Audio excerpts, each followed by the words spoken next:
જોતા રહો અમારી YouTube ચેનલ ICE રાજકોટ અને અમારી ચેનલને સબસ્ક્રાઇબ કરો અને બેલ આઇકોન પ્રેસ કરો જેથી દરેક નવા વિડીયોની નોટિફિકેશન મેળવી શકો. નમસ્કાર વિદ્યાર્થી મિત્રો, ICE ના YouTube ચેનલ પર આપ સૌનું હાર્દિક સ્વાગત છે. મિત્રો, આજે આપણે જે કરંટ અફેર્સના ઇમ્પોર્ટન્ટ ટોપિક પર ચર્ચા કરવાના છીએ. સૌથી પહેલા તો એ ટોપિક જોઈએ તો પ્રથમ ટોપિક એનો રહેલો છે ભારતીય રેલવેની સૌથી લાંબી ટ્રેન વાસુકીનો રેકોર્ડ. ઓકે, આ વાસુકી ટ્રેન જે છે એને ઇન્ડિયન રેલવેના ઇતિહાસમાં એક નવો ઇતિહાસ જોડી દીધો છે. સૌથી લાંબી ટ્રેન બનેલી છે, તો આ વાસુકી ટ્રેન ઉપર આપણે ચર્ચા કરશું. સેકન્ડ ઇન્ડિયન ટોપિક ઇમ્પોર્ટન્ટ છે ગ્રેન્ડ ગ્રીન વોલ પહેલ. આફ્રિકાની અંતર્ગતની વાત છે, આફ્રિકા ખંડ આવેલો છે ત્યાંની પહેલ છે. ખૂબ કરંટમાં છે, ચર્ચામાં છે, અબજો ડોલરનું અનુદાન મળેલું છે, તો એના ઉપર આપણે ચર્ચા કરીશું. એના પછી ત્રીજો એવો સૌથી અગત્યનો ટોપિક છે કે ભારતની અંતર્ગત ભારતમાં સૌથી મોટા લોજિસ્ટિક પાર્ક જે ગુજરાતના સાણંદમાં બનાવવામાં આવશે. તો લોજિસ્ટિક પાર્ક શું હોય છે, સાણંદમાં શા માટે બનશે, એનાથી આસપાસનો એરિયા કેવી રીતે કવર થશે, શું આ લોજિસ્ટિક પાર્કની વિશેષતા રહેલી છે, તમામ પ્રકારની આપણે ચર્ચા કરીશું. એના પછીનો અગત્યનો ટોપિક છે બજેટ સત્ર દરમિયાન પ્રશ્નકાળ. આપણે સૌ જાણીએ છીએ 29 જાન્યુઆરીથી પાર્લામેન્ટનું જે બજેટ સેશન છે એ શરૂ થઈ રહ્યું છે. તો બજેટ સેશન દરમિયાન જે પ્રશ્નકાળ છે એની વાત કરીશું. આની સાથે કહેવાય કે ભાઈ અન્ય જે પ્રશ્નો રહેલા છે, તારાંકિત પ્રશ્નો હોય છે, એ બધાની આપણે વાત કરીશું. અને એના પછી ઇમ્પોર્ટન્ટ આપણે જોશું કે ક્વિક કરંટ. તો ચાલો મિત્રો, આજનું આપણું કરંટ અફેર્સ શરૂ કરીએ. તો પ્રથમ છે ભારતીય રેલવેની સૌથી લાંબી ટ્રેન, એનું નામ છે વાસુકીનો રેકોર્ડ. વાસુકી નામની ટ્રેને ભારતીય રેલવેના ઇતિહાસમાં એક નવો રેકોર્ડ જોડી દીધો છે, નવો ઇતિહાસ બનાવી દીધો છે. જોઈએ શા માટે, તો કે ભારતીય રેલવેના સાઉથ ઈસ્ટ સેન્ટ્રલ રેલવે, આપણે જાણીએ છીએ અલગ અલગ 18 ઝોન રહેલા છે. ઓલરેડી પૂછેલું છે, પૂછેલો પ્રશ્ન છે. લાસ્ટ યરમાં એક નવો જે છે આંધ્રપ્રદેશનો વિષય કહેવાય કે જે કોસ્ટ છે એ આની અંદર એક નવો ઝોન એડ કરે છે અને 18 ઝોન થઈ છે. તો 18 ઝોન રહેલા છે, એમાંનો એક છે કે south East central railway. South East central railway જે ઝોન છે, આ ઝોનની અંતર્ગત ભારતીય રેલવે નેટવર્ક પર સૌથી લાંબી માલગાડી, પેસેન્જર ટ્રેન નથી, ગુડ્સ ટ્રેન છે, માલગાડી જે છે ચલાવીને એક નવો રેકોર્ડ બનાવ્યો છે. જો ઇમ્પોર્ટન્ટ છે તો સૌથી લાંબી ટ્રેન ચલાવી છે ભારતીય રેલવે, અત્યાર સુધીની સૌથી લાંબી ટ્રેન ચલાવી છે. મુખ્ય મુદ્દા પર વાત કરીએ તો ભારતીય રેલવેના જે કેવું કે ભાઈ south East cost railway, central railway, south East central railway જે રહેલી છે એમાં તમે જુઓ તો કે રાયપુર વિભાગ દ્વારા પ્રથમ વખત 5 માલગાડીઓ એક સાથે જોડીને ચલાવવામાં આવેલ છે. તો તાજેતરમાં જે ટ્રેન છે વાસુકી, એ અલગ અલગ 5 માલગાડીઓ હતી, ગુડ્સ ટ્રેન હતી, એને કનેક્ટ કરે છે. આ એક ટ્રેન, પછી બીજી ટ્રેન, ટોટલ 5 ગુડ્સ ટ્રેન હતી, એને કનેક્ટ કરી અને એક ટ્રેન બનાવે છે, એનું નામ આપે છે વાસુકી, અને એ ચલાવી અને સૌથી લાંબી ટ્રેનનો રેકોર્ડ જે છે એ સર્જી દીધો છે. આ 5 માલગાડીને જોડવાથી એની કુલ લંબાઈ જે થતી હતી એ છે 3.5 કિલોમીટર લાંબી ટ્રેન. વિચાર તો કરો કે 3.5 કિલોમીટર લગીને આપણે જોવો તો ત્યાં સુધી તમને ડબ્બા જ દેખાશે, ટ્રેનના ડબ્બા જ દેખાશે. તો આટલી લાંબી ટ્રેન જે છે એ ચલાવી અને રેકોર્ડ જે છે એ બનાવ્યો છે, અને એનું નામ આપેલું છે વાસુકી. ભિલાઈ ધ કેબિન થી, એટલે નામ છે સ્ટેશનનું, ભિલાઈ ધ કેબિન થી કોરબા વચ્ચેનું અંતર જે છે આશરે 224 કિલોમીટર છે. અને વાસુકીએ આ અંતરને 5 રેકથી આવરી લીધું. અલગ અલગ 5 રેક જે હોય છે આવરી, અને કહેવાય કે ભાઈ અંદાજિત 7 કલાકના સમયગાળામાં આખું અંતર જે છે કાપી નાખ્યું છે વાસુકી ટ્રેન. તો યાદ રાખજો કે 5 માલગાડીઓ ઇન્સર્ટ કે ગુડ્સ ટ્રેન ભેગી કરી ટ્રેન બનાવી છે. અંદાજિત એની લેન્થ જે છે એ 3.5 કિલોમીટર છે. ભિલાઈ ધ કેબિન થી કોરબા વચ્ચેનું 224 કિલોમીટર જે અંતર છે એને 5 રેકથી કટ કરી અને આશરે 7 કલાકમાં જે અંતર જે છે પૂર્ણ કરી દીધું. વાસુકીને લોકો પાયલોટ, એક ગાર્ડ અને એક જે સહાયક લોકો પાયલોટ હોય છે એની મદદથી ચલાવવામાં આવી હતી. South East central railway, SECR, તો સાઉથ ઈસ્ટ સેન્ટ્રલ રેલવે ઝોનમાં તાજેતરમાં 2 માલગાડીઓ પણ ચલાવવામાં આવી છે. અત્યારે આપણે કીધું કે વાસુકી જે છે, વાસુકી એ સૌથી લાંબી ટ્રેન થઈ, સૌથી લાંબી. તો એની પહેલા કઈ હતી? તો કે એની પહેલા અલગ અલગ 2 માલગાડી ચલાવવામાં આવી હતી. આ માલગાડીએ તેમની લંબાઈને કારણે ધ્યાન આકર્ષિત કર્યું હતું. જેમ આને કેમ કીધું કે ભાઈ વાસુકી જે 3.5 કિલોમીટર લંબાઈવાળી સૌથી લાંબી ટ્રેન સાબિત થઈ છે, તો એ જ રીતે આની પહેલા પણ 2 ટ્રેન હતી. એક છે શેષનાગ અને એક છે સુપર એનાકોન્ડા. યાદ રાખજો, શેષનાગ અને સુપર એનાકોન્ડા.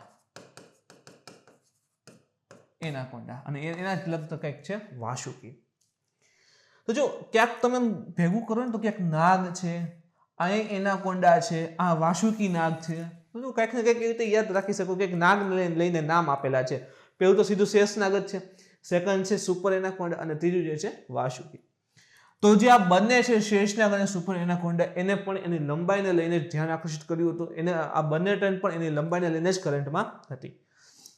આમાં જે સુપર એનાકોન્ડા છે એ સંપૂર્ણ રીતે ભરેલી 3 રેક સંયુક્ત ટ્રેન હતી અને શેષનાગ જે છે એ 2.8 કિલોમીટર લાંબી. શેષનાગ કેટલી? તો કે 2.8 કિલોમીટર લાંબી ગુડ્સ ટ્રેન હતી, માલગાડી હતી, જેનો રેકોર્ડ જે છે કોને તોડ્યો? વાસુકીએ તોડ્યો છે 3.5 કિલોમીટર સાથે.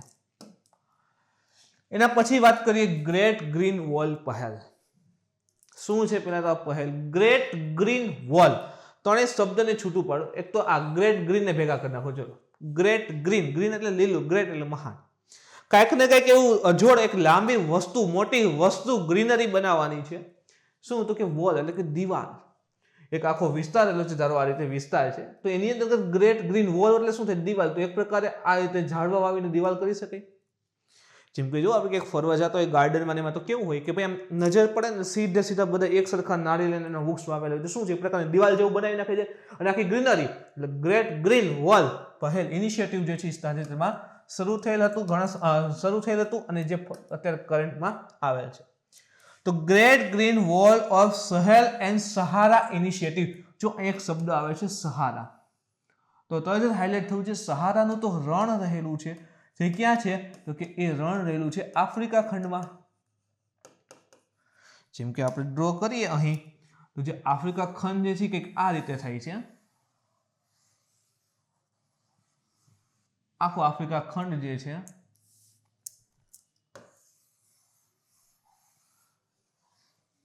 આ રીતે કંઈક આફ્રિકા ખંડ આખો રહેલો છે અને આ ભાગ જે છે એને સહારા આપણે ડિઝર્ટ કહીએ છીએ. તો અહીંયા કંઈક ફેરફાર કરવાનો છે. ત્યાં કંઈક કહેવાય કે ઇનિશિયેટિવ પહેલ શરૂ થયેલ છે, સહેલ એન્ડ સહારા ઇનિશિયેટિવ.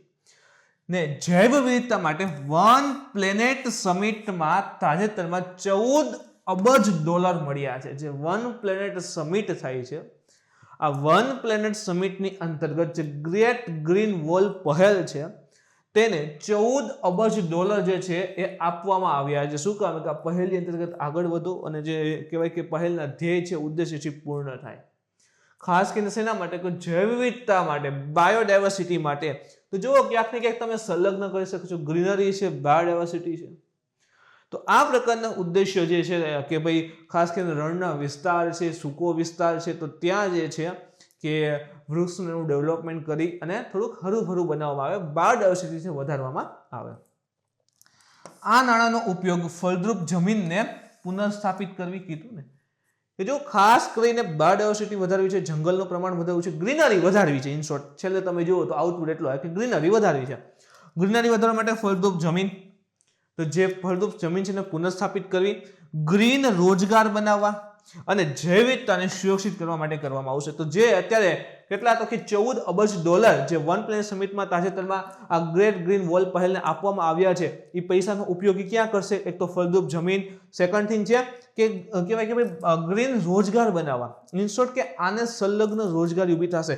જેમ કે આપણે કીધું આ પહેલ ચાલે છે, એટલું બધું વૃક્ષારોપણ આખા ખંડમાં કરવામાં આવે છે, તો કાંઈક ને વૃક્ષારોપણ છે, આ પ્રકારના કહેવાય કે જેમ કે આ જમીનને પુનઃસ્થાપિત કરવી છે, તો એને સંલગ્ન જે પણ કાર્ય હશે બધામાં ક્યાંક ને ક્યાંક લોકો જોડાયા હશે, તો એ શું કહેવાય છે? તો કે ગ્રીન રોજગાર કહેવાય છે. તો એ રોજગારી પૂરી પાડશે, એની સાથે જૈવ વિવિધતા પણ સુરક્ષિત થશે. શું કહે? તો કે ભાઈ વૃક્ષને બધું વાવે છે, ફળદ્રુપ જમીન બનાવે છે, તો ક્યાંક ને ક્યાંક એમાં જે છે ડેવલપમેન્ટ થશે વૃક્ષના એના, અને ગ્રીન બાયોડાયવર્સિટી શું થશે? વધશે. વિશ્વ બેંકે $5 અબજ આફ્રિકન ડેવલપમેન્ટ બેંક જે છે 6.5 અબજ ડોલર અને ફ્રાન્સની સરકારે એને 14 અબજ ડોલરની પ્રતિબદ્ધતા જાહેર કરી છે, એટલે કે આપવાની જાહેરાત કરી છે. યાદ રાખજો, વિશ્વ બેંકે 5 અબજ ડોલર, આફ્રિકન ડેવલપમેન્ટ બેંક છે એને 6.5 અબજ ડોલર અને ફ્રાન્સની સરકારે 14 અબજ ડોલર આપવાની જે છે પ્રતિબદ્ધતા જાહેર કરી છે. ગ્રેટ ગ્રીન પહેલ છે એના વિશે માહિતી મળી. તમે જુઓ કે આ મેં તમને કીધું મુજબ આફ્રિકા રહેલ છે, આ છે આફ્રિકા. તો હવે શું થશે કે અહીં તમે જો કે આ સહારા ડેઝર્ટનો ભાગ આવે છે, આ સહારા ડેઝર્ટ નહીં રહેલું છે. અહીં જે છે એ વિષુવવૃત્ત પસાર થઈ છે, અહીંથી કર્કવૃત્ત પસાર થઈ છે અને અહીંથી જે છે મકરવૃત્ત પસાર થઈ છે. તો આ ભાગ જે રહેલો છે ત્યાં તમે જો વૃક્ષ વાવીને આખી ગ્રીનરી બનાવવાની વાત છે. અહીંના બધા દેશો ભેગા થઈ, ખાસ કરીને આફ્રિકન કન્ટ્રીઝ રહેલા છે એના જે સંગઠનો એ ભેગા થઈ અને આખી પહેલ જે છે એ ચલાવે છે.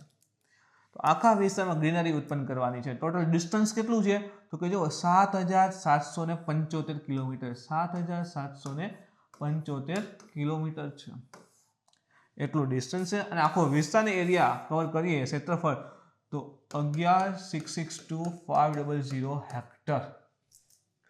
આ તો કંઈ ઇમ્પોર્ટન્ટ નથી કિલોમીટર, આ તો તમારી માહિતી માટે છે, પણ અંદાજે 7,700 કિલોમીટરની આસપાસનો જે વિસ્તાર જે છે એટલે લંબાઈવાળો પટ્ટો જે છે ડેવલપ કરવામાં આવશે. એટલે જો અહીં લખેલું છે વોલ એટલે શું થાય? દિવાલ જેટલું, આખી એક લાંબી દિવાલ જ બની જશે. ગ્રેટ ગ્રીન વોલ પહેલનો ઉદ્દેશ્ય 8,000 કિલોમીટર લાંબા કીધું ને, અંદાજે 7,775 કિલોમીટર છે. તો અંદાજે આપણે 8 લઈએ તો પણ 8,000 કિલોમીટર લાંબા અને 15 કિલોમીટર પહોળા. 8,000 લંબાઈ છે અને 15 કિલોમીટરની પહોળાઈ. પહોળા વિસ્તારમાં ઝાડ છે, વનસ્પતિ છે, ઘાસના મેદાન છે, છોડના મોઝેઇક સાથે 100 મિલિયન આફ્રિકન લોકોના જીવનમાં પરિવર્તન લાવવાનું છે. જેમ કે જો આપણે જાણીએ છીએ કે આ વિસ્તાર સૂકો જે છે, ઇન્ફ્રાસ્ટ્રક્ચરની ડેવલપમેન્ટ એવું બહુ ઓછું છે. ફળદ્રુપ જમીન, સેકન્ડ થિંગ છે રોજગારી, આ બધી વસ્તુ આના ઉપર લાગુ પડશે કે જેમ કે અહીંયા આખી ગ્રીનરી ડેવલપ કરવી છે તો ત્યાંના લોકોનો ભાગીદાર બનશે તો એ લોકોને પૈસા મળશે તો એનું ઓટોમેટિક જીવનસ્તર ઊંચું આવશે. સેકન્ડ થિંગ, જેનું જીવનસ્તર ઊંચું આવે છે પણ એના માટે ફેસિલિટી પણ ત્યાં જ બને છે. જેમ કે એગ્રીકલ્ચર લેન્ડ વ્યવસ્થિત ડેવલપ થશે તો એ લોકો ત્યાં ખેતી કરશે, ખેતી કરીને પૈસા કામશે. તો એક તો રોજગારી મળે છે અને ફરીથી પાછી રોજગારી મળી રહે, સતત મળી રહી માટેની જે પણ જરૂરિયાત છે એ પણ ક્રિએટ થાય છે. તો ઇન શોર્ટ એને વધારે ફાયદો જોવા મળશે. તો અંદાજે 100 મિલિયન લોકોના જીવનમાં જે છે અહીંથી આ કારણે પરિવર્તન આવશે. આગળ વાત કરીએ મિત્રો, તો ગ્રેટ ગ્રીન વોલ એ આફ્રિકન આગેવાનોની હેઠળ કીધું ને કે આફ્રિકાની જે અલગ અલગ ઇનિશિયેટિવ, અલગ અલગ સંગઠનો છે એની જે આફ્રિકા ખંડની વાત થયું તો કોઈ એક દેશ નથી આફ્રિકા. તો જે નોર્થ આફ્રિકાની વાત કરીએ, ખાસ કરીને એ વિસ્તારમાં જે પણ અલગ અલગ સંગઠનો, અલગ અલગ દેશના સંગઠનો રહેલા છે એ બધાએ ભેગા થઈ અને એક પ્રકારની વિશિષ્ટ યોજના જે છે એ બહાર પાડી દીધી, એક પ્રકારનું પહેલ જે છે એ શરૂ કરી દીધી હતી. 2007માં આફ્રિકન યુનિયન દ્વારા, જો આજકાલની વાત નથી, 2007માં જે આફ્રિકન યુનિયન છે એના દ્વારા રણ, પછી તો કે જમીનની અધોગતિ, દુષ્કાળનો સામનો કરવા માટે તેની શરૂઆત કરવામાં આવી હતી. તો ગ્રેટ ગ્રીન વોલ પહેલની શરૂઆત 1-2 દિવસમાં નથી, 2007માં થયેલી છે. તાજેતરમાં તો એને ફંડિંગ નહીં જે ખૂબ વધારે મળી રહ્યું છે તો એને લઈને આખો ઇસ્યુ કરંટમાં આવ્યો છે. તો રણ, પછી જમીનની અધોગતિ, દુષ્કાળનો સામનો કરવો, આખા વિસ્તારમાં કીધું સહારાનું રણ જોવા મળે છે. તો રણ તમે જોશો તો શું થશે કે ભાઈ રણ હોય તો કે ડેવલપમેન્ટ બધું ઓછું થાય, ગ્રીનરી ઓછી ડેવલપ થઈ શકે. આના સિવાય જમીનની અધોગતિ, ફળદ્રુપતા ઘટી રહી હતી તો એ પણ એક ચેલેન્જિંગ છે, કારણ કે આફ્રિકા એટલે તમે વસ્તી ત્યાં વધારે છે, સામે જેટલી રોજગારીને મળવું જોઈએ ઓછું છે, લોકો ખેતી ઉપર વધારે ડિપેન્ડ છે. હવે એગ્રીકલ્ચર લેન્ડ ઘટતી જશે તો શું થશે કે એની રોજગારી ઘટશે તો એના પરિવાર ચલાવવું મુશ્કેલ થશે. ઇનડાયરેક્ટલી એની ઇફેક્ટ શું આવશે? દેશ ઉપર આવશે, તો લોકોનું જીવનસ્તર ઉપર ઇફેક્ટ આવશે. જમીનની અધોગતિ, દુષ્કાળનો સામનો કરવો, ઓલરેડી એની પાસે સંસાધન ઓછા છે, પૈસા ઓછા છે, સ્થિતિ ખરાબ છે, એમાં દુષ્કાળ જેવી પરિસ્થિતિ ઊભી થાય તો દેશની વ્યવસ્થા જે છે વધારે ખરાબ બની જાય. તો એ બધાનો સામનો કરવા માટે આ પ્રકારની પહેલની શરૂઆત કરવામાં આવી હતી. આ પ્રોજેક્ટનું લક્ષ્યાંક છે કે 2030, યાદ રાખો 2030 ખાસ કરીને ઇમ્પોર્ટન્ટ એસડીજી માટે પણ છે, સસ્ટેનેબલ ડેવલપમેન્ટ ગોલ, ટોટલ 17 જેટલા ગોલ છે. તો 2030 સુધીમાં 100 મિલિયન હેક્ટર જમીન છે એ ઘટાડવામાં આવેલી જમીનને ફરીથી સ્થાપિત કરવી. અહીં લખેલું છે જમીનની અધોગતિ, તો 100 મિલિયન હેક્ટર જેટલી જમીન હતી એ ઓલરેડી અધોગતિ, ઇન શોર્ટ કે ફળદ્રુપતા એની ઘટી રહી છે. તો એને ફરીથી જે છે એને રિકવર કરવી. કેવી રીતે? તો કે વૃક્ષને વાવવામાં આવશે, કીધું ને ઘાસના મેદાન બનાવવામાં આવશે, તો એ પ્રકારે જે જમીનને ફરીથી વ્યવસ્થિત કરવી. 2007 થી 2019 ની વચ્ચે ગ્રેટ ગ્રીન વોલ પહેલ ફક્ત 4 મિલિયન હેક્ટર જમીનને ફરીથી સ્થાપિત કરી છે. તો આટલા વર્ષોમાં ફક્ત 4 મિલિયન હેક્ટરની જમીનને ફરીથી રિકવર કરી છે. ઉદ્દેશ્ય શું છે? તો કે 2030 સુધીમાં 100 મિલિયન હેક્ટર જમીનને કવર કરવી છે. તો 2007 થી 19 માં માત્ર 4 થઈ જાય, એટલે હવે એમ કહે છે કે 2021 થી 30 સુધીમાં બાકી કમ્પ્લીટ કરવી છે. એના માટે ફંડિંગ ની બધું અત્યારે એને પૂરેપૂરું પ્રાપ્ત થયું છે. ગ્રેટ ગ્રીન વોલ પહેલના મુખ્ય ઉદ્દેશો પર વાત કરી મિત્રો, તો આ પહેલનો ઉદ્દેશ્ય 250 મિલિયન ટન, એક તો આપણે જોયું કે ભાઈ ફળદ્રુપ જમીન જે છે એ વધારવી છે, દુષ્કાળની પ્રભાવ છે એ બધું ઓછું કરવું છે, ગ્રીનરી વધારવી છે, ઘાસના મેદાન બનાવશે જેથી કરીને રોજગારી ઉત્પન્ન થશે, જીવન સ્તર ઊંચું આવશે ત્યાંના લોકોનું. તો એ બધા તો છે જ, પણ એની સાથે અન્ય જોઈએ તો કે 250 મિલિયન ટન કાર્બન અધિગ્રહણ અને 10 મિલિયન ગ્રીન રોજગારીનું સર્જન કરવું. તો 250 મિલિયન કાર્બન જે રહેલું છે એનું અધિગ્રહણ એટલે કે વૃક્ષને ડેવલપ કરશે. આપણે જોયું ને કે આશરે 8000 કિલોમીટર લાંબો પટ્ટો રહેલો છે. હવે એટલા આખા પટ્ટામાં જે છે ને પાછું 15 કિલોમીટર પહોળાય, તો આખા પટ્ટામાં વૃક્ષ ને બધું આવશે, મેદાન જનરેટ કરશે, મેદાન બનાવશે, તો શું થશે કે એ વિસ્તારમાં જે કાર્બન ડાયોક્સાઇડ છે એ કોણ શોષણ કરે? તો કે એના વૃક્ષ જે ઘાસ છે શોષણ કરશે. તો એ શોષણ કરશે એટલે કાર્બન ડાયોક્સાઇડ વિસ્તારમાં શું થશે? વાતાવરણમાં ઘટશે. તો અંદાજિત 250 મિલિયન ટન કાર્બનનું અધિગ્રહણ અને એની સાથે જ 10 મિલિયન ગ્રીન રોજગારીનું સર્જન કરવાનું પણ ઉદ્દેશ્ય જે છે એ રાખવામાં આવેલું છે. આ આફ્રિકન સમુદાયોને ફળદ્રુપ જમીન વિકસાવવામાં અને ઓછી વસ્તી માટે આર્થિક તકો વધારવામાં પણ મદદ કરશે. તમને કીધું એમ કે ખાસ કરીને આફ્રિકાના લોકો જે છે એ પણ ખેતી ઉપર વધારે ડિપેન્ડ છે, જેમ કે આપણું ઇન્ડિયા જે છે ખેતી ઉપર વધારે ડિપેન્ડ છે. તો એ જ રીતે આફ્રિકન લોકો પણ ખેતી ઉપર વધારે ડિપેન્ડ રહેલા છે. હવે ખાસ કરીને એ વિસ્તારમાં જો આ પ્રકારે સુવિધાઓ ઉત્પન્ન થશે કે ફળદ્રુપ જમીન વધશે, તો ઓટોમેટિકલી લોકોના જીવનસ્તરમાં સુધારો આવશે. તો સમુદાયને ફળદ્રુપ જમીન વિકસાવવામાં અને ઓછી વસ્તી માટે આર્થિક તકો વધારવામાં પણ મદદ મળશે. આગળ વધીએ તો ટકાઉ વિકાસના લક્ષ્ય. ટકાઉ વિકાસ કીધું ને, સસ્ટેનેબલ ડેવલપમેન્ટ. ઇંગ્લિશમાં શું કહીએ છીએ? Sustainable development. હવે એમ થાય સસ્ટેનેબલ ને ટકાઉ એટલે શું થાય? તો કે આપણે જો વિકાસ તો કરીએ છીએ, ડેવલપમેન્ટ તો થાય છે, પણ એ પ્રકારે ડેવલપમેન્ટ ન કરવું, ઇન શોર્ટ કે ઇકોનોમિક ડેવલપમેન્ટ એ પ્રકારે ન કરવું કે ઇકોનોમિક ડેવલપમેન્ટના ચક્કરમાં આપણે એન્વાયરમેન્ટને જે છે નુકસાન કરી બેસી. તો આ પ્રકારે વિકાસ નહીં કરવાનો.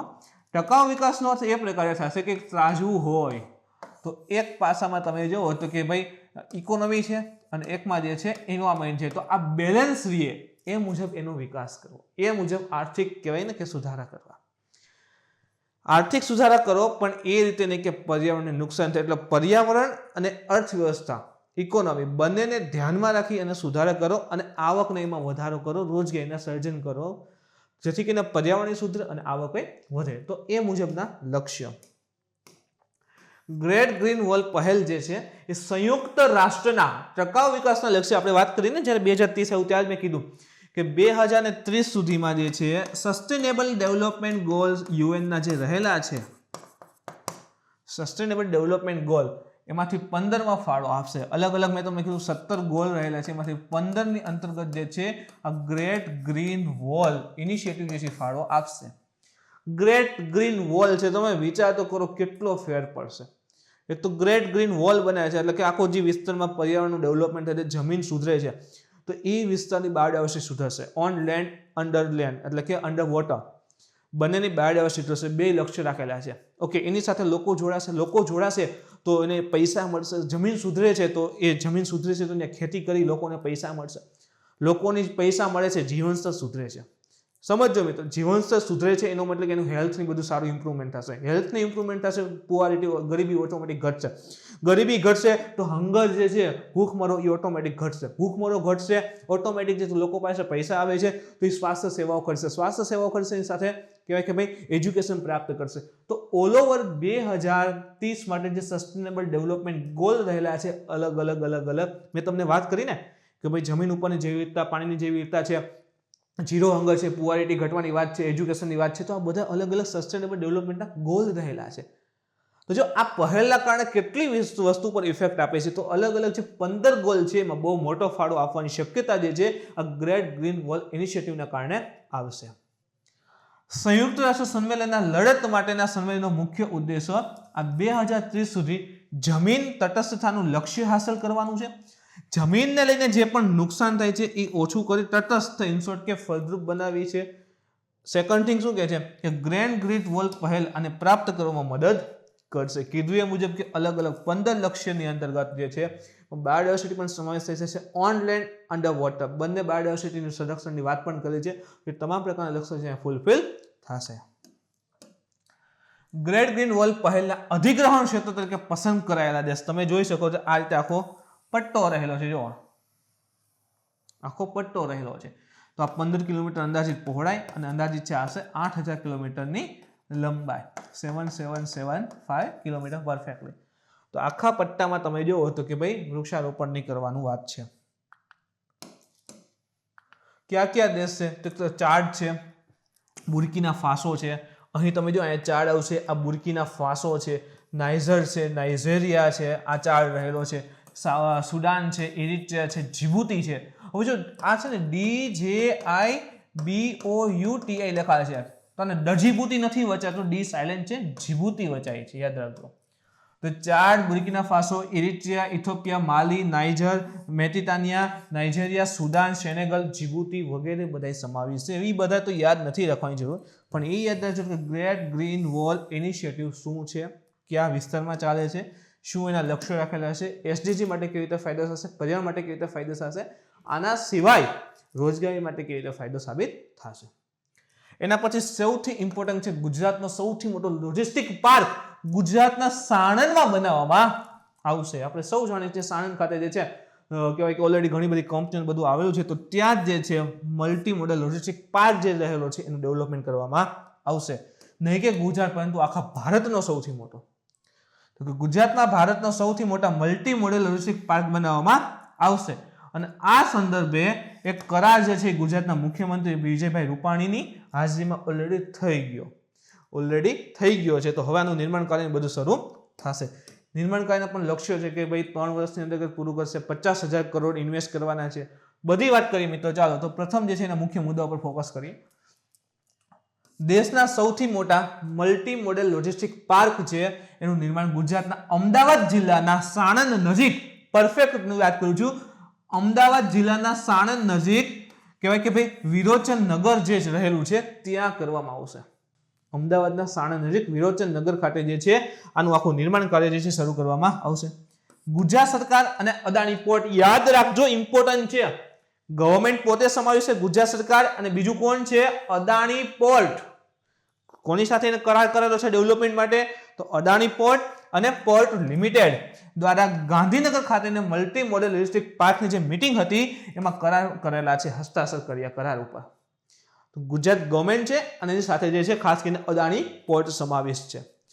આ કરાર પર અદાણી પોર્ટ અને સેઝ લિમિટેડ ના કરણ ગૌતમ અદાણી અને અધિક મુખ્ય સચિવ જે આપણા રહેલા છે MK દાસ એની સહી કરી છે. સાણંદ નજીક સપાશે ભારતનો સૌથી મોટો કહેવાય કે ભાઈ લોજિસ્ટિક પાર્ક. અહીં જો પ્લેન દર્શાવેલું છે. હવે પ્લેન શા માટે છે, શું છે, બધું જ આપણે વાત કરીશું. આ પાર્ક તો વિસ્તાર યાદ રાખો 1450 એકરમાં ફેલાયેલ વિસ્તારમાં બનાવવામાં આવશે. તો સામાન્ય રીતે એવું હોય કે ભાઈ મલ્ટી મોડેલ લોજિસ્ટિક પાર્ક બનતો હોય ને એ 100 એકરથી વધારે હોય, 100 એકરથી વધારે જમીનમાં બનતો હોય છે. પણ અહીંયા જુઓ કેટલા એકર છે? 1450 એકર. તો કહેવાય કે ખૂબ વધારે મોટો બની રહ્યો છે. આ પાર્કમાં વિશાળ કદના કાર્ગો વિમાન હોય એને હેન્ડલ કરવા માટે 4.6 કિલોમીટર લાંબા રનવેની સાથે સમર્પિત એક એર કાર્ગો સંકુલ પણ સમાવેશ થશે. હવે યાદ આવશે તમને પ્લેન શા માટે? એર કાર્ગો ઇન શોર્ટ કે હવાઈ દ્વારા જે પણ ટ્રાન્સપોર્ટેશન થાય છે તો એના માટે શું થયું ભાઈ એર કાર્ગો ફેસિલિટી હોવી જોઈએ. ઇન શોર્ટ કે પ્લેનને લેન્ડિંગ માટે ને બધું કહેવાય કે ભાઈ રનવેની બધું જોઈએ. તો એના માટે સ્પેશિયલ 4.6 કિલોમીટર લાંબા રનવેની વ્યવસ્થા કરવામાં આવી છે. હવે જો એક તો પ્રશ્ન એ પણ થાય કે આ મલ્ટી મોડેલ લોજિસ્ટિક પાર્ક શું છે? મલ્ટી મોડેલ લોજિસ્ટિક પાર્ક હોય છે શું? કે હવાઈ કોને? ઓકે, એક બે એજી ઇન્ફોર્મેશન આપી દો કે આશરે 35 જેટલા ભારતની અંતર્ગત આશરે અલગ અલગ 35 જેટલા મલ્ટી મોડલ લોજિસ્ટિક પાર્કનો વિકાસ કરવાનો છે, જેની અંતર્ગત ભારતનો પ્રથમ મલ્ટી મોડલ લોજિસ્ટિક પાર્ક જે છે એ ક્યાં બની રહ્યો છે? આપણે કરંટમાં લીધું હતું, યાદ રાખજો, આસામ રાજ્યમાં બની રહ્યો છે. પ્રથમ જે છે એ આસામ રાજ્યમાં બની રહ્યો છે. અને સૌથી મોટા મલ્ટી મોડલ લોજિસ્ટિક પાર્કની વાત કરીએ તે આપણા ગુજરાતમાં બની રહ્યો છે. આ બે ફેક્ટ યાદ રાખજો. હવે મલ્ટી મોડલ લોજિસ્ટિક પાર્ક હોય છે શું એની વાત કરીએ. લોજિસ્ટિક એટલે શું છે કે ટ્રેડિંગ માટે સપોર્ટિંગ તમામ વ્યવસ્થા આવી રહી. ટ્રેડિંગ માટે, વ્યાપાર માટે જે પણ વસ્તુની જરૂર પડે એ તમામ વસ્તુ એમાં આવી જતી હોય છે. એટલે કે એની કનેક્ટિવિટી જે છે એ સૌથી ઇમ્પોર્ટન્ટ સાબિત થતી હોય. કનેક્ટિવિટી સૌથી ઇમ્પોર્ટન્ટ સાબિત થાય કે ભાઈ એનું કનેક્શન જે છે એ રેલ દ્વારા છે, સેકન્ડ બાય રોડ છે, ત્રીજું તો કે બાય વોટરવે છે, એરવેઝ છે. તો તમામ દ્વારા એની કનેક્ટિવિટી છે, આસપાસના વિસ્તારને રોજગારી પૂરી પાડે છે. તો વ્યાપાર માટે તમામ પ્રકારની સુવિધા અવેલેબલ હોય તો મલ્ટી મોડલ લોજિસ્ટિક પાર્ક કહેવાતો હોય છે. જેમ કે ભાઈ કોઈ એક વ્યક્તિ છે, ધારો કે આપણે ગુજરાતનો એબીસી નામનો વ્યક્તિ છે, એને કોઈ ફેક્ટરી નાખે છે, કોઈ ફેક્ટરી નાખે છે, ભાઈ ફલાણી ઢીકની વસ્તુ ભરવાની છે, બનાવે છે, તો નવા ટીવી બનાવે છે, ગુજરાતના નવા ટીવી બનાવે છે, તો ટીવી માટે પેકેજિંગના બોક્સ ને બધું તો મગાવશે. બહુ વ્યવસાય એટ્રેક્ટિવ બોક્સ બનાવવું છે કે મારે, તો ધારો કે એ એટ્રેક્ટિવ બોક્સ જે છે એ ઓસ્ટ્રેલિયાથી આયાત કરવાના છે. ક્યાંથી? ઓસ્ટ્રેલિયાથી મંગાવવાના છે. ઓસ્ટ્રેલિયાની કંપનીને ઓર્ડર આપ્યો હતો એબીસી નામની કંપની, વ્યક્તિની કંપનીએ, કે ભાઈ અમારે ટીવી પેકિંગ કરવા માટે સ્પેશિયલ નવીન પ્રકારના બોક્સ બનાવી નાખો. તો ઓસ્ટ્રેલિયામાં બોક્સ બનશે. એ બોક્સ જે છે હવે કઈ એક એક બોક્સને ત્યાં નો લઈ અવાય સાયકલ ઉપર નામ. તો શું થશે કે બોક્સ જે છે ખાસ કરીને એક તો વોટરવે આવી શકે, સેકન્ડ છે એરવેસ આવે. પણ ઝડપથી બધું કાર્યને કરવું હોય તો એરવેસ સાથે, એટલે કે ભાઈ કાર્ગો પ્લેન, ખાસ કરીને કાર્ગો પ્લેન એટલે શું હોય કે ભાઈ એમાં બધી વસ્તુ જે છે એ ટ્રાન્સપોર્ટ થતી હોય તો કાર્ગો કહેવાય, માણસ ન હોય તો કાર્ગો પ્લેન દ્વારા મોકલવામાં આવશે. હવે આ સુવિધા ક્યારે કે ભાઈ ત્યાં તમે આખો વિસ્તાર જે છે એબીસી નામનો વ્યક્તિ પાસે જે કંપની હોય ત્યાં એને બધી સુવિધા તો કરવી પડશે ને. બધી સુવિધા પ્લેન ઉતરશે તો કે નહીં, એટલી જગ્યા ન હોય ને અમારે, કંપની નાની અમારી, તો શું કરવાનું? તો કે નજીકમાં ક્યાંક એરપોર્ટ હોય ત્યાં ઉતારો, ત્યાં ટેક્સ દેવો, પૈસા દેવા, સેકન્ડથી ત્યાંથી બધું કંપની લેવું તો ખર્ચો કેવડો વધી જાય, બહુ મોંઘું પડે. હવે એમાં વિચાર કરતો કે ભાઈ ચલો મેં ટીવી બનાવી મારે આફ્રિકા જે છે એક્સપોર્ટ કરવા દે, આફ્રિકા મોકલવા દે, એક્સપોર્ટ કરવા દે, તો શું થાય કે હવે ટીવી પેકિંગ કરશે, ઓસ્ટ્રેલિયાથી બોક્સ આવ્યા, ટીવી પેક કરશે આખા, અને ફરી પાછા જઈને ક્યાંક નજીકમાં જે એરપોર્ટ હશે ત્યાં લઈ જશે, જે કાર્ગો પ્લેન ઉતારવા તો વળી કાર્ગો મૂકશે, વળી આફ્રિકા પહોંચાડશે. તો ને ભાવ કહેવાય ને ટીવી મોંઘું પડી જાય, જે નફો થવો એટલો બધો થાય નહીં. હવે શું કરે, એટલે એક multi modal logistic park develop કરી દે કે ત્યાં તમામ પ્રકારની સુવિધાઓ, બધી રીતે કનેક્ટિવિટી હોય તો એને એક જ જગ્યાએથી બધું હેન્ડલિંગ થઈ જાય કે ભાઈ વાંચીમાં લઈ જવું કંઈ માથાકૂટ ન હોય. તો આ પ્રકારે મલ્ટી મોડલ લોજિસ્ટિક પાર્ક હોય છે, ખાસ કરીને ટ્રેડિંગને કહેવાય કે મદદરૂપ સાબિત થતા હોય છે. તે સીધો માર્ગ એટલે કે હવાઈ અને રેલવે જોડાણ પ્રદાન કરશે, રેલવેથી પણ કનેક્ટિવિટી આપશે અને હવાઈ કનેક્ટિવિટી પણ રહેવાની છે. આ લોજિસ્ટિક પાર્ક ડેડિકેટેડ ફ્રીટ કોરિડોર સાથે સીધો રેલવે કનેક્ટિવિટી પ્રદાન કરશે, જે દિલ્હી મુંબઈ ઔદ્યોગિક કોરિડોરનો ભાગ છે. સમજો મિત્રો, ઓલરેડી એક ફ્રીટ કોરિડોર રહેલો છે દિલ્હી મુંબઈ, અહીં દિલ્હી છે, અહીંથી મુંબઈ આ રીતે ઔદ્યોગિક કોરિડોર રહેલો છે, દિલ્હી તો મુંબઈ. આ દિલ્હી મુંબઈ ઔદ્યોગિક કોરિડોર રહેલો છે ને એ આપણે ગુજરાત થઈને ચાલે છે, રાજસ્થાન આવે છે. તો જો આપણે હવે અહીંયા ડેવલપ કરીએ છીએ તો અહીંથી જે છે એની કનેક્ટિવિટી આપી દે, જોડાણ આપી દે, તો શું થાય કે એક તો આખા આ પટ્ટા, એક તો કનેક્ટ, આ ઓલરેડી રોડ ડેવલપ થઈ રહ્યો છે, એની સાથે આ કહેવાય કે મલ્ટી મોડલ લોજિસ્ટિક પાર્કની કનેક્ટિવિટી આપી દે તો શું થાય કે આખા વિસ્તારની કનેક્ટિવિટી અહીંયા સીધી પહોંચી જશે. કોઈ એમ કે મારે મહારાષ્ટ્રથી જે મોટા પાયે એક્સપોર્ટ કરવું છે તો અહીંયા પોસિબલ છે, મધ્યપ્રદેશને પોસિબલ છે, રાજસ્થાનને પોસિબલ છે, દિલ્હીના વિસ્તારને પોસિબલ છે, યુપીને પોસિબલ છે, પંજાબ, હરિયાણા, આખા વિસ્તાર, હિમાચલ પ્રદેશ, ઉત્તરાખંડ, બધાને દે છે આ વિસ્તાર આખો પોસિબલ છે કે ભાઈ આ એક તો રોડ ડેવલપ થાય છે તો એનો ઉપયોગ કરીને સીધી કનેક્ટિવિટી અહીંયા પહોંચી શકશે. તો આ મુજબ તમે જો આખા પશ્ચિમ ભારતનો આખો વિસ્તાર જે છે, મધ્ય ભારતના કેટલાક રાજ્યો છે, ઉત્તરના રાજ્યો છે, બધાને આ પોર્ટ જે sorry multi modal logistic park જે ડેવલપ થઈ રહ્યું છે એનો ફાયદો મળી શકશે અને ઇન્ટરનેશનલ લેવલ ઉપર જે છે ટ્રેડિંગ ને બધું કરી શકશે. તો ખૂબ વધારે ફાયદો થશે, નફા સાથે ફાયદો થશે ખાસ તો. આગળ વધી મિત્રો, તો આ મલ્ટી મોડલ લોજિસ્ટિક પાર્કના નિર્માણ માટે અંદાજિત કેટલું રોકાણ છે તો યાદ રાખજો 50,000 કરોડનું રોકાણ કરવામાં આવ્યું છે. હવે રોકાણ થશે, ઇન શોર્ટ કે આખો વિસ્તાર ડેવલપ થઈ રહ્યો છે આ રીતે, તો ઓલરેડી આટલું ડેવલપમેન્ટ થશે તો લોકોને રોજગારી પણ ઉત્પન્ન થશે.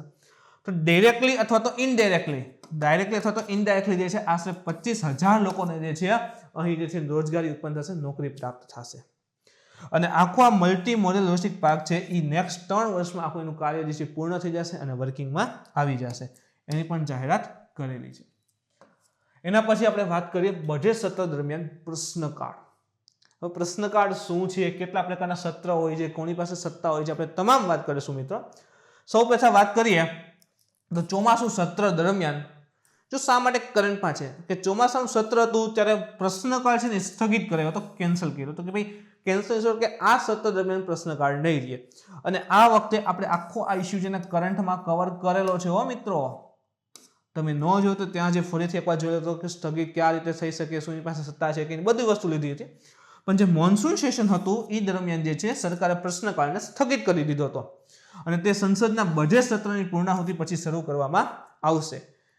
જે બજેટ સેશન તાજેતરમાં શરૂ થવાનું છે એ પૂરો થશે, એના પછી આ પ્રશ્નકાળથી શરૂ કરવામાં આવશે એવું સરકારે જાહેર કરેલું છે. વાત કરીએ એના વિશે મિત્રો તો આ સ્થગન જે છે, આપણે કીધું કે મોન્સૂન સેશનમાં જે છે ક્વેશ્ચન અવરને સ્થગન કર્યો હતો, સ્ટોપ કરી દીધો હતો. તો આ સ્થગન જે છે એ COVID-19 જે રોગચાળા છે એને ધ્યાનમાં રાખીને કરવામાં આવેલો હતો, જેથી કરીને સમય બગડે નહીં. સરકારે જે છે કોવિડ કેસની વધતી જતી સંખ્યાને ધ્યાન કહેવાય કે ભાઈ ટાંકીને સંસદનું શિયાળુ સત્ર પણ ઇવન રદ કરેલું હતું. જો સમજો તો મોન્સૂન સેશન જે છે, મોન્સૂન સેશન એમાં શું કર્યું તો કે ક્વેશ્ચન અવર જે છે એને સ્ટોપ કરી દીધો કે આ અત્યારે સેશન ક્વેશ્ચન અવર નહીં થાય. સેકન્ડ થિંગ, આગળ જે વિન્ટર સેશન આવે છે, શિયાળુ સત્ર, એને શું કર્યું, રદ કર્યું. એના પછી જે બજેટ સેશન આવે, બજેટ તો રજૂ થશે તો બજેટ સેશન શરૂ થયું છે અને બજેટ સેશન પછી જે છે એ ફરી ક્વેશ્ચન અવર શરૂ થશે. એ પ્રકારની સરકારે અત્યારે વાત કરેલી છે, જેને લઈને આખો ઇસ્યુ કરંટમાં આવ્યો છે. વાત કરીએ આગળ મિત્રો પ્રશ્નકાળ વિશે. તો સંસદ સત્રની પહેલી કલાક જે હોય ને એ પ્રશ્નકાળ માટેની હોય છે.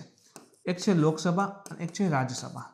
તો લોકસભાની અંતર્ગત જે પહેલો 1 કલાક હોય, પ્રથમ 1 કલાક હોય, એને શું કહેવાતું હોય છે, ક્વેશ્ચન અવર કહે છે, જે અલગ અલગ પ્રશ્ન પૂછતા હોય છે. 2014માં માત્ર પ્રશ્નકાળને સવારે 11 વાગ્યાથી બદલીને રાજ્યસભામાં બપોરે 12 વાગે કર્યો હતો. 2014ની અંતર્ગત રાજ્યસભામાં જે છે, જો લોકસભામાં કેટલા વાગે શરૂ થાય છે, 11 થી 12 હોય, 1 કલાક. પણ 2014 થી રાજ્યસભામાં શું થયું તો કે ભાઈ ક્વેશ્ચન અવર છે એ 12 વાગે શરૂ કર્યો હતો. 12 વાગે 1 કલાક લેટ આફ્ટર લોકસભા શરૂ કરેલો હતો. આગળ વાત કરીએ તો આ 1 કલાક દરમિયાન સંસદના સભ્યો મંત્રીઓને પ્રશ્ન પૂછે છે. જો નામ શું છે, ક્વેશ્ચન અવર. ક્વેશ્ચન અવર તો શું છે કે સંસદ સભ્ય જે હશે, સંસદના સભ્ય જે હોય એ શું હોય તો કે એક જે મંત્રીઓ હોય છે એને જે છે ક્વેશ્ચન પૂછતા હોય છે. ક્વેશ્ચન પૂછે કે ભાઈ જે પણ કહેવાય કે કોઈ યોજના હોય કે પૈસા ઇન્વેસ્ટ કર્યો, કંઈ કરાર થયું તો એને લઈને જે પ્રશ્ન પૂછતા હોય છે. અને મંત્રીઓની જવાબદારી છે, અને આપણે જાણીએ છીએ કે જે આખું મંત્રી મંડળ જે રહેલું હોય, કેબિનેટ જે છે એ લોકસભા પ્રત્યે જવાબદેહ હોય. જો આ વસ્તુને નોટ કરી દેજો, આ પૂછાઈ ગયેલું છે. મંત્રી મંડળ હોય ને, આખું મંત્રી મંડળ એ લોકસભા પ્રત્યે જવાબદેહી હોય. અને કોઈ પણ કેબિનેટ મંત્રી હોય ને એ પ્રેસિડેન્ટને પર્ટિક્યુલરલી જે છે પ્રેસિડેન્ટને જવાબદેહી હોય. પોતે મંત્રી જે છે પ્રેસિડેન્ટની જવાબદેહી હોય અને આખું મંડળ હોય એ લોકસભાની જવાબદેહી હોય છે. તો મંત્રીઓ લખ્યું આખું મંત્રી મંડળ થઈ ગયું તો એની જવાબદારી હોય છે કે એમના મંત્રાલયની કામગીરી સંબંધિત પ્રશ્નોનો જવાબ આપે. તો સંસદ સભ્ય હોય, કોઈ પણ ચાહે વિપક્ષ હોય કે એના પક્ષ વોટેવર ગમે તે સભ્ય હોય, તો એ કાંઈ પણ પ્રકારનો મંત્રીનો પ્રશ્ન પૂછે તો એની જવાબદારી છે કે એના મંત્રાલય સંબંધિત કાર્યવાહી જે પણ પ્રશ્ન છે એનો જવાબ એને આપવો જોઈએ. પ્રશ્નકાળ દરમિયાન ખાનગી સભ્યો, એટલે કે ખાનગી સભ્યનો અર્થ શું થાય કે આ ગમે વ્યક્તિ નહીં, પરંતુ એ પ્રકારના સંસદ સભ્યો જે મંત્રી નથી એને પણ પ્રશ્ન પૂછી શકાય છે. જેમ કે એ નામનો સભ્ય જે છે, ધારો કે કોઈ ABC પાર્ટીમાંથી છે અને X નામનો સભ્ય છે એ PZ પાર્ટીમાંથી છે, બંનેમાંથી એ કંઈ મંત્રી નથી, તો એ નામનો સંસદ સભ્ય એ બી વ્યક્તિ X નામની વ્યક્તિ સંસદ સભ્યને પણ પ્રશ્ન પૂછી શકે છે. એટલે માત્ર એવું નહીં કે પ્રશ્ન જે છે મંત્રીને પૂછી શકાય છે, કોઈ પણ સંસદ સભ્ય ગમે તે બીજા સંસદ સભ્યને પ્રશ્ન પૂછી શકે છે. આગળ વાત કરીએ તો નિયમન.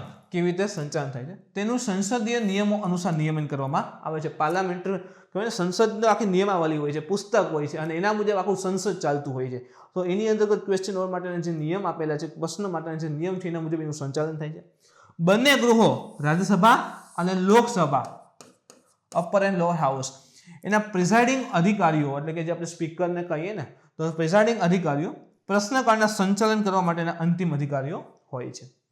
એટલે કે લોકસભા હોય તો કોણ હોય? લોકસભા હશે તો સ્પીકર હશે અને રાજ્યસભા આવે તો આપણે જેને વાઇસ પ્રેસિડેન્ટ કહીએ છીએ ઉપરાષ્ટ્રપતિ એ હશે પ્રિઝાઇડિંગ અધિકારી. તો એના કહેવાય કે ફાઇનલ ડિસિઝન એની પાસે હોય છે આ પ્રશ્નકાળને સંચાલન કરવા માટેનું. પ્રશ્નના પ્રકાર કેટલા હોય છે? કીધું ક્વેશ્ચન અવર છે 11 થી 12. તો કયા પ્રકારના પ્રશ્ન હોય છે? શું મજા આવે પૂછી લેવાના કે આનું શું થયું આનું શું થયું? તો કે મુખ્યત્વે 3 પ્રકારના પ્રશ્નો પૂછી શકાય છે. 3 અલગ અલગ પદ્ધતિથી પ્રશ્ન પૂછી શકાય. એકમાં એ છે સ્ટાર ક્વેશ્ચન, આપણે ગુજરાતીમાં ઇંગ્લિશમાં સ્ટાર ક્વેશ્ચન કહીએ છીએ, આપણે ગુજરાતીમાં તારાંકિત પ્રશ્ન કહીએ. તો એમાં શું હશે? તો કે તારાંકિત પ્રશ્નનો જવાબ જે છે એ મૌખિક રીતે આપવામાં આવે છે અને પછી પૂરક પ્રશ્ન પૂછવામાં આવતો હોય છે. તારાંકિત પ્રશ્ન હોય છે, સ્ટાર ક્વેશ્ચન હોય એનો જવાબ મંત્રીએ કેવી રીતે આપવો પડશે કોઈ પણ સભ્યએ? તો મૌખિક રીતે. અત્યારે કેમ આપણે એકબીજાને પ્રશ્ન પૂછતા હોઈએ તો એ જ મુજબ જે છે મૌખિક જવાબ આપવામાં આવે.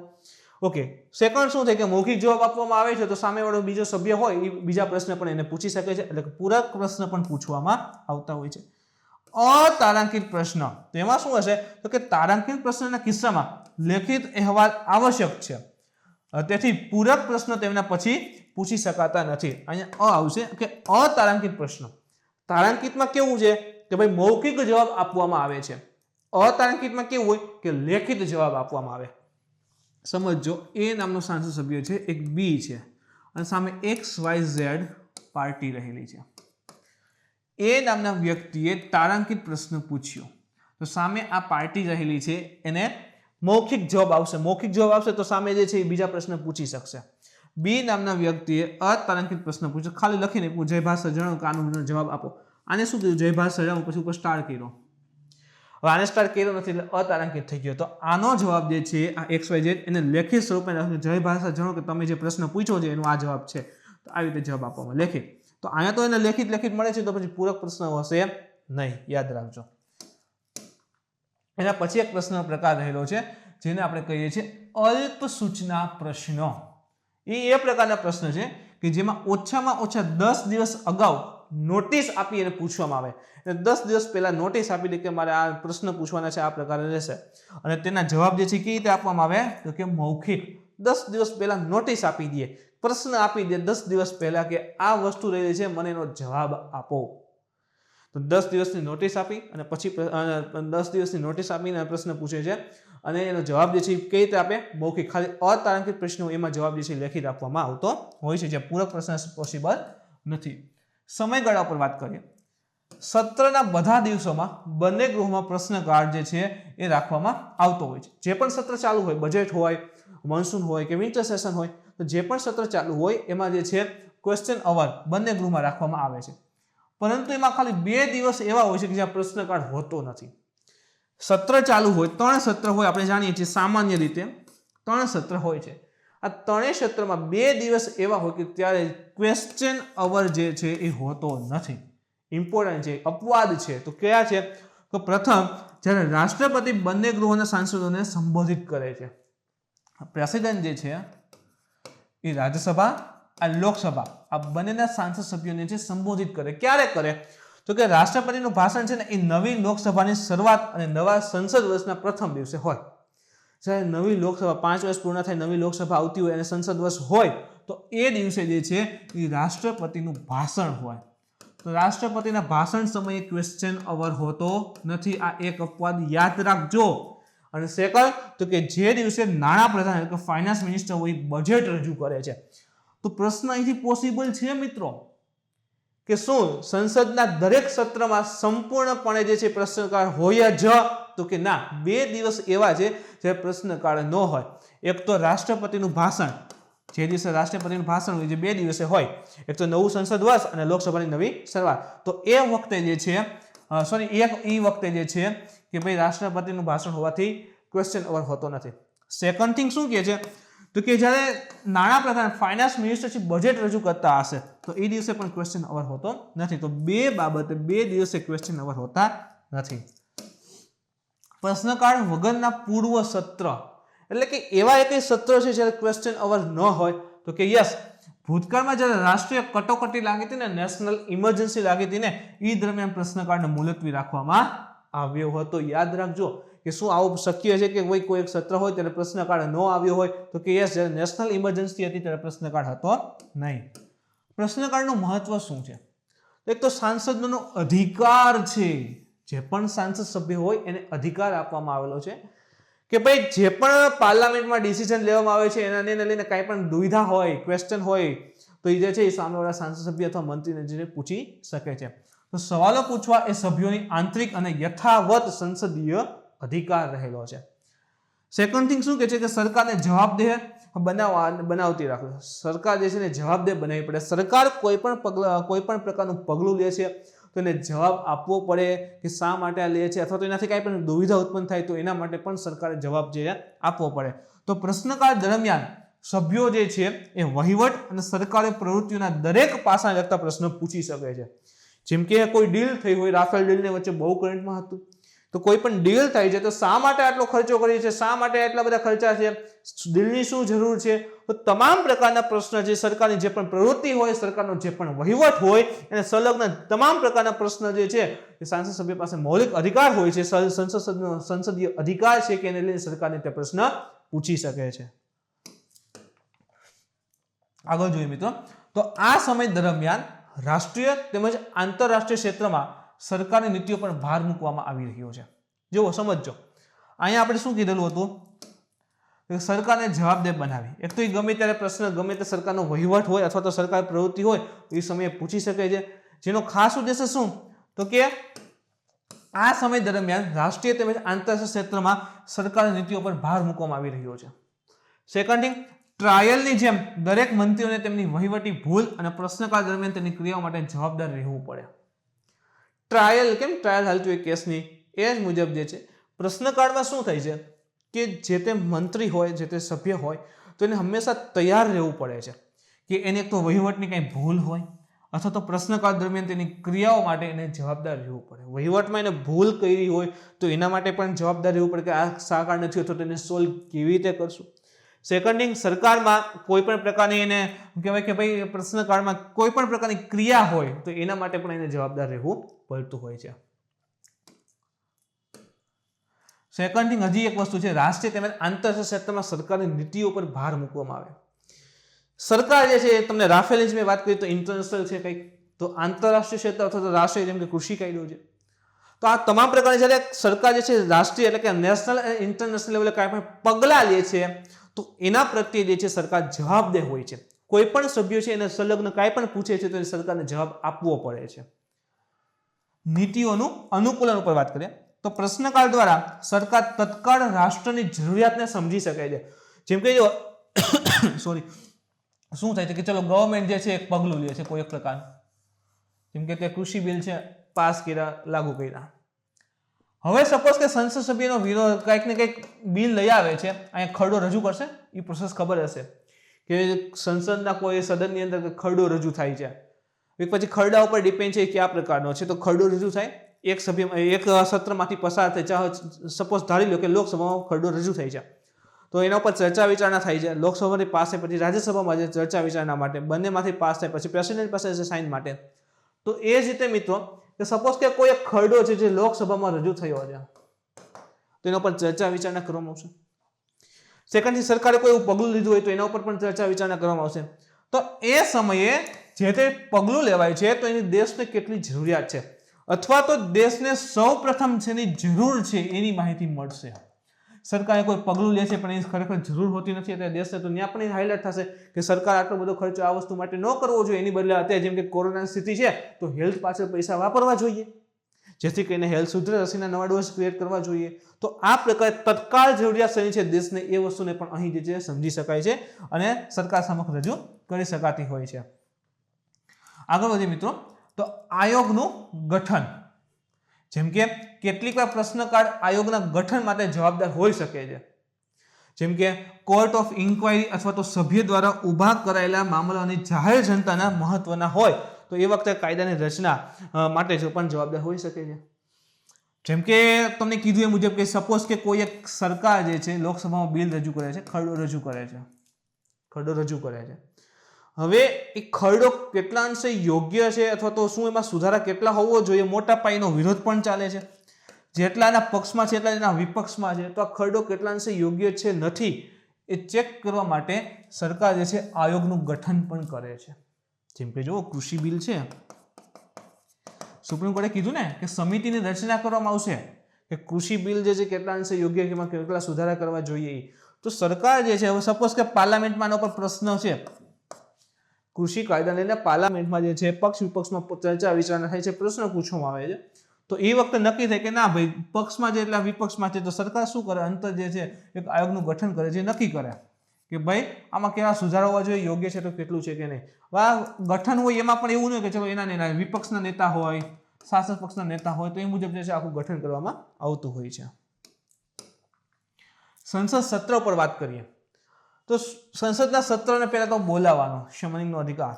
તો સંસદ સત્ર બોલાવવા માટેની જોગવાઈ જે છે એ બંધારણનો અનુચ્છેદ છે 85 એમાં કરવામાં આવેલી છે. ઇમ્પોર્ટન્ટ યાદ રાખજો કે સંસદનું સત્ર બોલાવવું છે તો એ અનુચ્છેદ બંધારણના કયા અનુચ્છેદમાં છે તો કે 85માં નિર્દેશ કરવામાં આવેલ છે. આ નિર્ણય જે છે એ સંસદીય બાબતોની કેબિનેટ સમિતિ, તો શું પ્રધાનમંત્રી એમ થાય કે ચલો બધાને ફોન કરીને કે હાલો ભાઈ આવી જજો કાલ મીટિંગ છે, શું એવું થાય સ્પીકર ફોન કરીને કે કાલ આવી જજો બધા હાજર થવાનું છે? એવું નથી હોતું. ક્યારે બોલાવવું એ નક્કી કરવાની જવાબદારી કોની હોય તો કે સંસદીય બાબતોની જે કેબિનેટ સમિતિ છે એની દ્વારા લેવામાં આવતી હોય છે. આ સમિતિ શું કરે કે રાષ્ટ્રપતિને કહે કે ભાઈ આ તારીખથી આપણે બોલાવવું જોઈએ. તો રાષ્ટ્રપતિ તારીખને પછી શું કરે, ઔપચારિક કરી દે, એના ઉપર મોહર લાગી દે કે હા ભાઈ હું જય ભાષા જણાવું છે, ભારતના રાષ્ટ્રપતિ જે છે આ તારીખે જે છે આ સત્રને બોલાવે છે. તો આખી જે એક સંસદીય બાબતોની કેબિનેટ સમિતિ નક્કી કરે, રાષ્ટ્રપતિ તારીખને ઔપચારિક બનાવી દે અને એના પછી જે સાંસદના સત્રને બોલાવવામાં આવતું હોય છે. આગળ વાત કરીએ મિત્રો તો સત્રનું આયોજન ઉપર વાત કરીએ તો ભારતમાં કોઈ નિશ્ચિત સંસદીય કેલેન્ડર નથી, ફિક્સ નથી કે આ તારીખે સત્ર બોલાવવું જ અને આટલા સત્ર હોવા જ જોઈએ, 4 સત્ર 5 સત્ર, એવું કાંઈ ફિક્સ નથી. કોઈ સંસદીય સત્રના કેલેન્ડર નથી કે 1 જાન્યુઆરીએ જે છે આ સત્ર ચાલુ કરી દેવું, એ પ્રકારનું કોઈ કેલેન્ડર નથી. પણ હા, સંસદના એક વર્ષમાં 3 સત્ર સામાન્ય રીતે અત્યારે આપણે આયોજિત કરીએ છીએ, પહેલાથી પરંપરા રહી છે એ મુજબ. રાષ્ટ્રપતિ જે છે એ સત્રને બોલાવવા માટે સંસદના દરેક ગૃહને સમયાંતરે સંબંધ જાહેર કરે છે. કીધું ને કેબિનેટ કમિટી જે રહેલી છે એ શું કરે કે આખી તારીખ નક્કી કરે, રાષ્ટ્રપતિને કરે, રાષ્ટ્રપતિ ઔપચારિક કરીને સંસદનું સત્ર જે બોલાવતા હોય છે. પરંતુ સંસદના બંને સત્રો વચ્ચે મહત્તમ અંતરાલ 6 મહિનાથી વધુ ન હોવું જોઈએ. અને હાઇલાઇટ કરી રાખજો કે સંસદના 2 સત્ર હોય, ધારો કે 1 તારીખે ભેગું થયું, 1/1/2021 છે અને બીજું સત્ર છે, એવું નહીં કે પછી છેલ્લા મહિના 12મા મહિનામાં કરશું, એમ નહીં. સંસદના કોઈ પણ 2 સત્ર વચ્ચેનો સમયગાળો જે છે ને એ 6 મહિનાથી વધારે ન હોવો જોઈએ. ઇન શોર્ટ, વર્ષમાં ઓછામાં ઓછા 2 વાર સત્ર જે છે બોલાવવામાં જ આવે છે. સંસદની બેઠક મળવી જ જોઈએ, યાદ રાખો, મળવી જ જોઈએ. વર્ષમાં 2 વાર.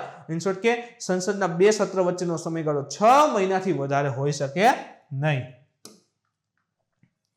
આગળ વાત કરીએ તો બજેટ સત્ર. 3 મુખ્ય સત્ર કીધા, એક બજેટ છે, મોન્સૂન છે અને વિન્ટર છે. તો સૌથી પહેલા બજેટ સત્ર આવે છે, સૌથી લાંબુ હોય છે. તો આ સૌથી લાંબુ બજેટ સત્ર છે જેને પ્રથમ સત્ર કહીએ છીએ.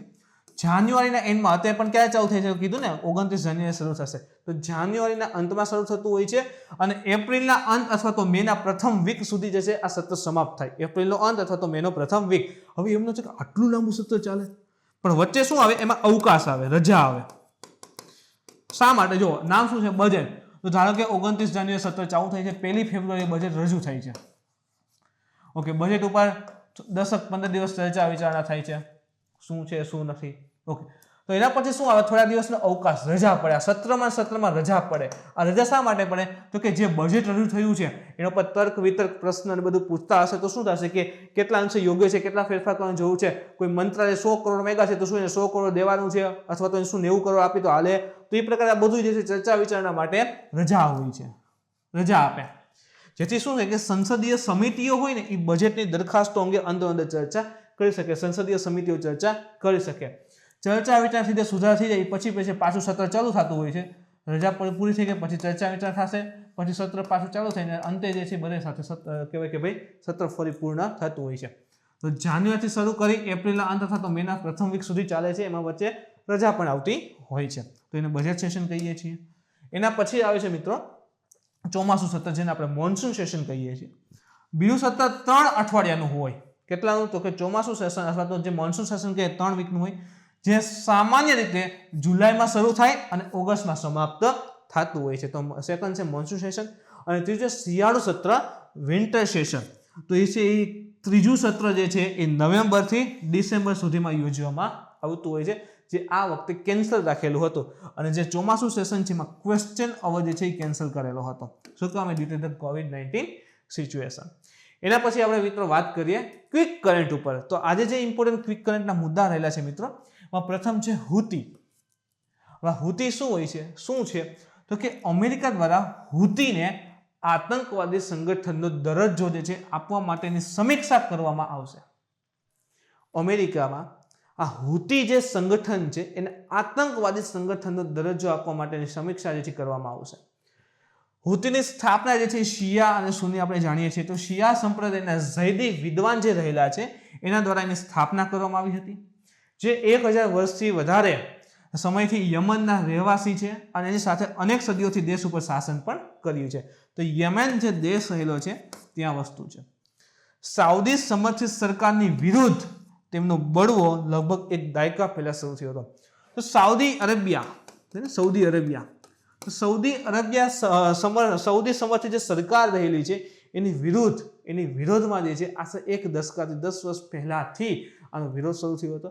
અને અત્યારે તાજેતરમાં અમેરિકાએ, યાદ રાખજો, હુતીને આતંકવાદી સંગઠનનો દરજ્જો આપવા માટેની જે સમીક્ષા જે કરવાની વાત કરેલી છે. તો હુતી શું છે એવું પૂછે છે તો યાદ રાખજો કે આતંકવાદી સંગઠન કહી શકાય છે. એના પછી છે ત્રિપુરાના મુખ્યમંત્રી દ્વારા જે રીસાને જે છે પ્રોત્સાહન અપાયું છે. આ રીસા શું છે? પ્રોત્સાહન આપ્યું છે. રીસા શું? આપણે પૂછી શકીએ કે તાજેતરમાં રીસા જે છે ન્યૂઝમાં જે શું છે? તો રીસા એ હાથથી વણેલા પરંપરાગત વસ્ત્ર છે.